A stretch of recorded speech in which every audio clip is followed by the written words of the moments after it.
and the rest of the Japanese. Ito na yan, kasamang City. Home stretch na tayo ng ating fourth set. All or nothing para sa Vietnam. Kailangan makahabos na rito. Katab na depensahan. That point will go to Japan. Masyadong nasa dulo sila Guha. Pinoproteksyonan na itong si Katab na mahilig magbigay ng mga bola sa kanto. Doon pupunta pero nasangga ng mga blockers. Kung kaya nag-ricochet papunta ron sa kanang kanto. 4 abante ng Japan. Gandang basa. Gandang basa. Malakas ang pagkaka-serve ni Yamada.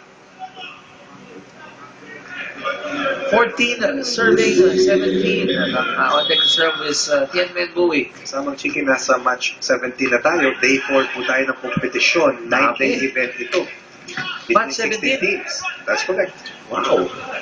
Kasi dalawang venues ang ating ginagamit. Pero pagdating po sa Lunes, tanging dito po sa Mall of Asia Arena. Laban ay sa inyong masasaksihan. Kaya kung may oras po kayo, sama niyo po ang inyong pamilya upang samahan kami. Live dito sa Mall of Asia Arena. Bukas, Sabado, meron pa sa Linggo. Yeah. Pagdating ng Lunes Santo, Martes Santo, Miyerkules Santo, meron pa rin. Pero pagkakalaman ko sino magiging kampiyon, angkat po ng 15 mula na tapusin ang pagtangan sa korona ng bansang Iran na mayroong hawak ng siyam na titulo sa unang 14 na bakbakan natin dito sa Asian Men's Club Volleyball Championship. This PLDT Homes Evolution offensive block of the match is brought to you by PLDT Homes Evolution. Turns your ordinary TV into an internet TV. 15 serving 18, pero service error para sa Vietnam. In Japan, the 19th point, and they have a 4-point lead as the Energizer Bunny of Japan comes back in. That's Hiroki Hashimoto wearing jersey number 5. On deck to serve is Daisuke Omichi. Quick. Ayan na naman. Another quick by number 5. Siya nagpahabol, no? Yes. Set 3. Ganda ng build nito si Tao. Yan ang quicker ng Vietnam. 16 serving 19. Looking to just latch on to strong. So to speak, kasamang Chiki. Doon ka nahihinga upang hindi ka bumitaw dahil medyo manipis ang kanilang pagkapit dito sa Japan. They have to string a couple of points, and that's a great block from the team of Vietnam. Hindi solid yung Eren itong si Mohamed Katab. Ayun. Kadalasan kasi talagang halos makikita mo. Lumilipad talaga yan eh. Wala masyadong wings, no? Not give him credit at all. Pero iba yung pinamalas niyang laro doon sa unang dalawang matches na nakita natin. Baka nga fatigue set niya. Pero ito, yung atake niya, umangat. Pinupush na rin siguro, no? Ano ka Hashimoto? Going around, making sure that he completes that run of joy. Parang monumento ng Tokyo Tower itong si Hashimoto. Nakakatuwa.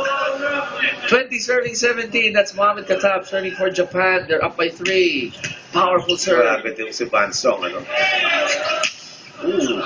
Oh, too much muscle by Tan Tuwang. Japan looking good in this fourth set, Chiki.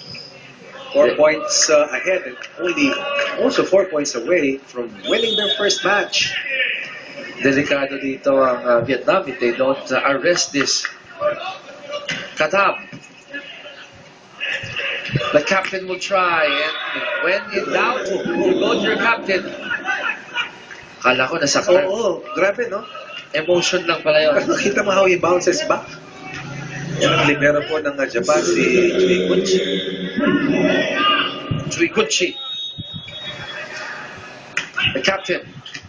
Serving for Vietnam. They need his services. Japan up by 3.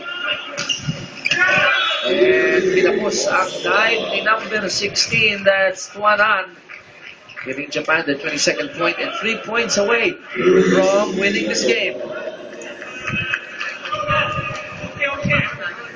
On deck to serve, number 7, that's Hosokawa.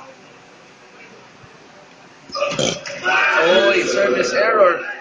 Giving Vietnam their 19 points. Pinodo na yun ni Hokosawa kasamang Chiki upang diinan sana yung 23rd point para sa Japan. Instead, they would allow Vietnam to score their 19th point. Looking for one final push itong kumuna ng red shirts. Pag hindi sila nakakuha ng punto dito, Coach Loni, Nakikirapan na. oo. Dahil suswing ang kumpiyansa sa kupunan ng Japan. Saka pupuro na itong Japan. But yun nga, sinabi natin, napunta ang 23rd point courtesy of their energy guy, Hiroki Hashimoto. Siya pa ang nabagsaserve yan for Japan. 23-19. Hashimoto, serving for Japan. Van Han.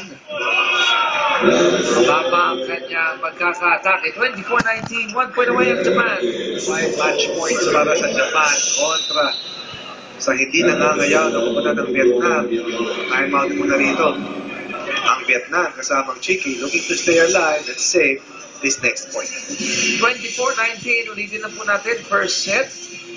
Napunta po yan sa Japan, 25-22. Ang second set with the same score, 25-22. Napunta naman sa Vietnam. Come third set, it was Japan pretty much the rest of the way until lumabot ang Vietnam. Pero sa dulo, nanaig pa rin ang bansang Hapon, getting it 26-24. So 2 sets to 1. Here in set number 4. First technical timeout, napunta sa Japan, 8-6. Second technical timeout, Japan pa rin, 16-13.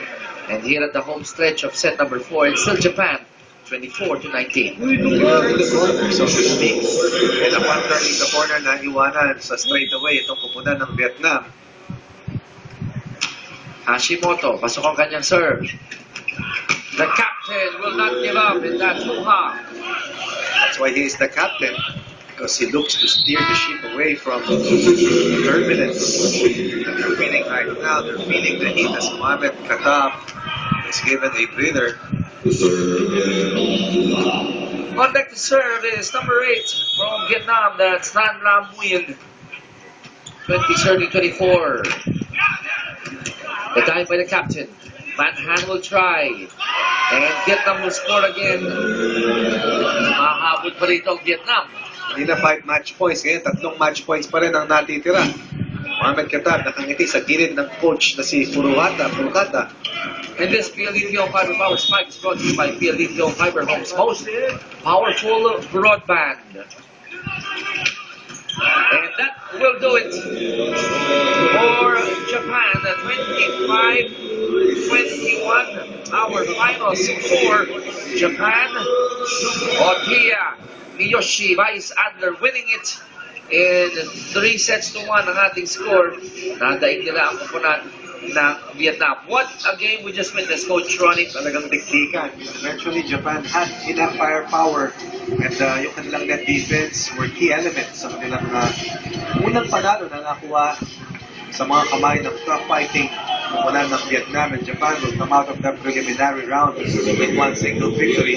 Samantala itong Vietnam ay magtatapos sa kanilang preliminary group na walang panalo sa loob ng 3 laro. Lahat po ng set, 20 mahigit ang ating score. Pool B standings, yun po ang updated standings natin.